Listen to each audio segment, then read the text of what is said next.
What's up, everyone? It is Diecastbuffet here again with a 2025 Chase Elliott Unifrst Darlington throwback here in the studio. Let's go ahead and take a closer look. And here we go, folks, with today's Diecast review. So this one right here is one of the most, I would say, talked about throwbacks in the NASCAR throwback era, which apparently at the time of this video, they're not doing throwbacks for 2026. So if that's the case, the Darlington throwback era, at least for now, is, I don't know, put to bed, so to speak. I don't know. Anyways, they're still going to do throwback paint schemes throughout the year. They've been doing that since, well, for decades in NASCAR, but that's a, diatribe for another day. My point is that out of all the throwbacks that have been ran for Darlington since 2015, I don't think I've seen people more conversational about this one except for the 2020 Ricky Stenhouse Jr. Tide car, or was it 2021? It was one of those. There's been a lot, and I mean a lot of opinions about this car. I'll be giving my honest opinion on this diecast as we go along. But the official name for it is the number 9 Unifrst Throwback.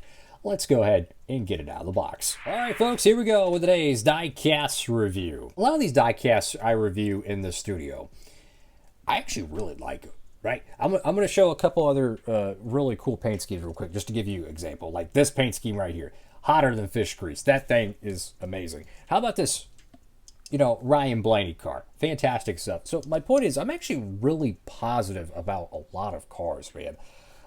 This one, in my honest opinion, I do think they could have done better. I'm going to keep it a buck, because this one's throwing back to a 1994 Ken Schrader, is it Kodiak or Kodak car? Anyways, the main portion of the car where it's gray is green.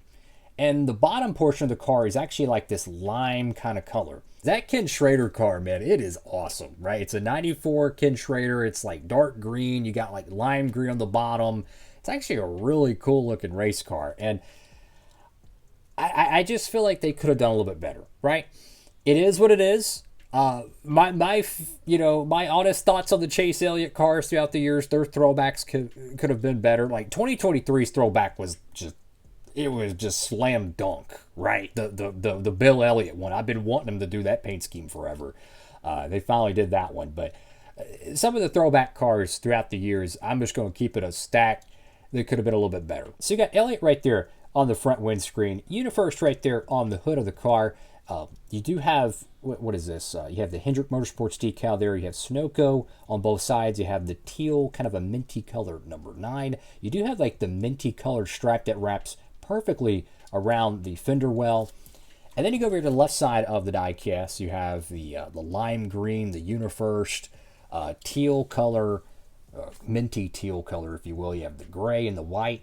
Like, I like the lime green and the gray. I think that looks really cool. I like the lime green and the white. I think that looks really cool, but I don't know about the minty green with the lime green. I don't know about that 100%. I'm going to keep it a stack. You do have a slight, was that a decal wrap? No, it's probably a tear or something there. I'm not sure. The entire gray portion of the car is actually wrapped. They sprayed the car white, which is kind of an interesting design choice, because I feel like wrapping this the greenhouse of the car would be a little bit more logistically challenging than wrapping just the front of the car. So that is a little bit interesting there. You got Unifrst there, Uniforms, Services, and Solutions. Napa Auto Parts there. Prime, Coca-Cola, and Lumar. Got number 9. You have your throwback NASCAR logo. Goodyear, Chase Elliott, Kelly, Blue Book, Valvoline, and then you have the B-Post decal. You have Chevrolet, Cincinnati Industries, Mac Tools, and Simeon's. So with 2025 apparently being the end of the Darlington throwback era, a lot of the teams, in my honest opinion, and maybe them just saying it themselves, I don't know if they gave up on it, but they were ready for a change, right?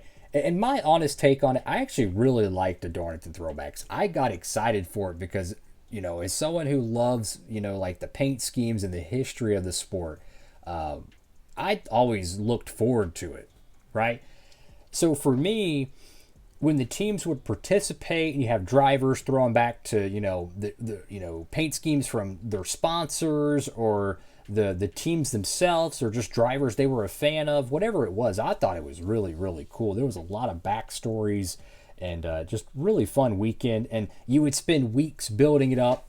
You would have all these amazing paint schemes. They would do like a Sterling Marlin or a Jeff Burton paint scheme, and they would reveal it like in February or early March. Well, if the race wasn't until like, for many years it was early May, and or say many years, it was like 2 or 3 years, and you would get like 1 to 2 months of build up. So it was really cool. Obviously, it started with the Southern 500, bringing that back to Labor Day weekend, and in those years they would reveal the paint schemes in April or May. And they didn't run them until pretty much summer was over. So you had the entire summer to get the diecast ready, to market it. There was a lot of publicity for it. But in my honest opinion, would I have continued it? I'm going to be honest with you. Yeah, I think it was fun. I enjoyed it. That's just my honest opinion. But I could understand people being tired of it, though. I could understand that. Valve lane on the left side, got the number 9 on the right side. Unifrst with Chevrolet. I do like this design. I think this is kind of cool. You have the Chevy decal wrapped, kind of like a faux back bumper extension. A lot of the older Monte Carlos had a lot more detail in the back bumper, so that's kind of cool. This is throwing back to, I believe, a Hendrick paint scheme, so it was still a Chevy. But I could understand why people are done with the throwback weekend. I feel like every other sport kind of has one. So it was kind of cool for NASCAR to have one for a while. But again, I can understand, people not wanting it. One thing I will say, though, is that throwbacks are not going away. Like, teams have always done throwbacks throughout the years. You can even go back to the Winston Cup era, and there was throwback paint schemes, right? So there's always been liveries and paint schemes and such that from decades past that would be ran at one-off events. So we're not gonna that part. It's not gonna go away, is what I'm trying to say. It just won't be one giant collaborative effort on one weekend, most likely. So over to the right side of the diecast here, you can see a little bit of a decal oopsie-doo almost. How that one kind of doesn't line up. Like this one lines up perfectly, but that one doesn't. So I don't know if that's a separate decal. It does almost look like it is. It is kind of interesting there.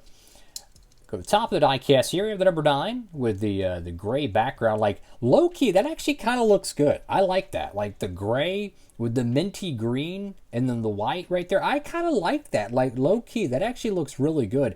The lime green though kind of throws it off. I'm just going to keep it a stack. Got Elliott right there in the back window. You get your dual shark fins there. Napa Auto Parts on the deck lid. So my honest take is, if you're in the market for a Chase Elliott diecast, there's a lot of really cool paint schemes to choose from. You have obviously the primary Unifrst car. You have the Atlanta race to win. The Kelly Blue Book Kansas race to win will probably be coming out in the coming months or whatnot. So if you're an Elliott fan and maybe you only want to get a couple of diecasts or maybe just one diecast, I would prioritize the other ones first. Instead of getting this one off the rip. If you're a Hendrick fan, there's all kinds of other, great diecasts to pick up, like, the Bristol race to win, Kyle Larson, heck, maybe the Atlanta race to win for Christopher Bell. That's an awesome diecast right there. There's so many diecasts to choose from. I would put this one closer to the back burner, so to speak, in terms of priority of which paint schemes to pick up. I'm just showing you a whole bunch of cool paint schemes and diecasts that have released recently. I wish they would have made it a little bit more accurate, right? That's just my honest take on it. What do y'all think? Make sure to comment down below. Thank y'all for watching the video. Make sure to like, comment, and subscribe. And for all your diecast shopping needs, man, make sure to check out Circle B Diecast. Use promo code Diecastbuffet. There's always new 164s. Literally every week there's like another shipment. So just when you think you saw it all, check out their new arrivals page or their Instagram page, and wow, there's a whole bunch of every week at this point. So a lot of goodies there. Thank you again for watching. Have a blessed one. DB signing off.